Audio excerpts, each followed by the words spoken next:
Okay, I don't know if you could see that, but we're running, trying to zoom in, the single 12-pin tube tester. And I wasn't even familiar with this little tube. It's a 6JM6A. So I looked it up online before I plugged it in, and it's just a smaller version of the 6LF6 tube. A 6LF6 has 30 watts plate dissipation, and this 6JM6A has 17.5 watts dissipation. So it's almost a little over half the power output of a 6LF6.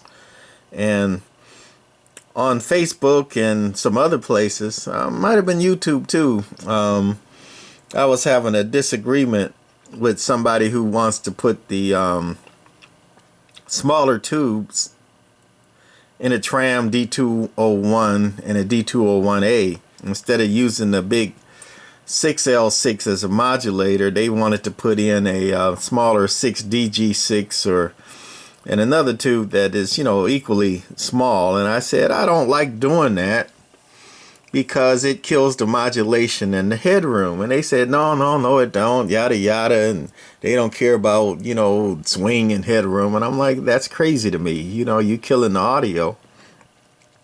But I said, they got the same gain, and maybe even do a higher bit of dead key, than the bigger tubes. But it's going to be less modulation, less swing, less audio out of them. They're like, I don't care about that.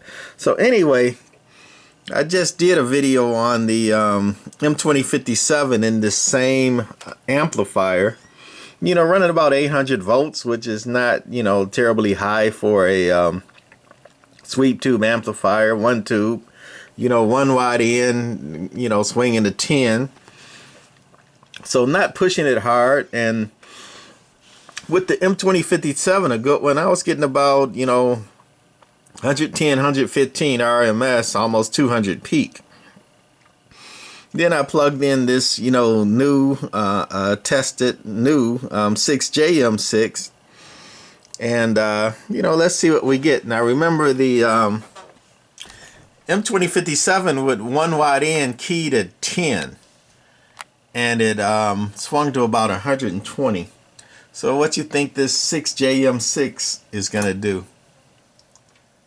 See, it dead keys about 17. So it keys higher than the M2057 and also a 6LF6, which I'm not doing today.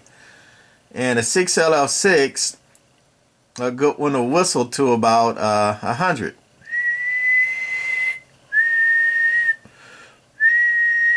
And that's actually the way I got it set up, how I test tubes in this, what I call a tube tester, is 100 watts, 100%. If it does over 100, then, 100, if it does 110 watts, I rate the tube as 110%. 90 watts, 90%. And that's how I've been testing tubes with this thing. And if you notice, audio.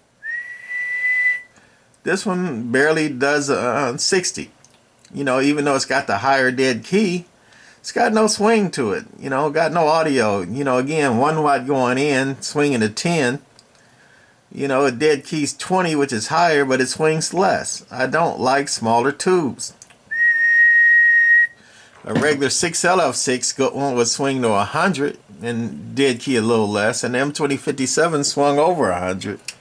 Let's put it on peak. Audio. Hitting 80, I'm almost trying to hit 90 there talking. So 90 peak, but again, a good 6LF6 I'd do about 150 peak, and that 2057 was doing I think a little bit more than that. So again, I don't like underrated tubes, but the good part about this is if you're looking for cheap, sweep tubes to replace the 12 pin like 6LF6s and that family, they're very cheap. You know, they can be had on eBay and other places for like $5, maybe 10. But you know, around $5 if you look around. But you're gonna get, you know, maybe a little more than half the output because these tubes are rated at you know, again, 17.5 watts plate dissipation versus the 30 of a 6LF6, you know, the bigger tube in the family. You can see how short it is, you know, as compared to the sides, you know, of the other ones. So I'm not a big believer in them, but you know, if you're going cheap and you want to retube it, I guess they'll do, especially if you're gonna retube the driver's section of, you know, an amp where it's got like 2 driving 4 or something. You want to do them drivers. But other than that, I don't know if I would use them for the finals. But just my thoughts on using the smaller tubes in amps and even radios like the Tram is, I don't recommend it. You're going to lose that swing. You're going to lose that headroom. Going to lose that audio, you know, by going cheap.